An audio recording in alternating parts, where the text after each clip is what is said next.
ओम नमः शिवाय शांताय कारणत्रय हे तवे निवेदयामि चात्मानं तंगति श्री परमेश्वर।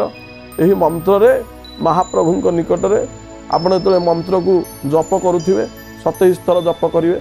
जप करिया समय रे महाप्रभु को आपण स्मरण करंतु।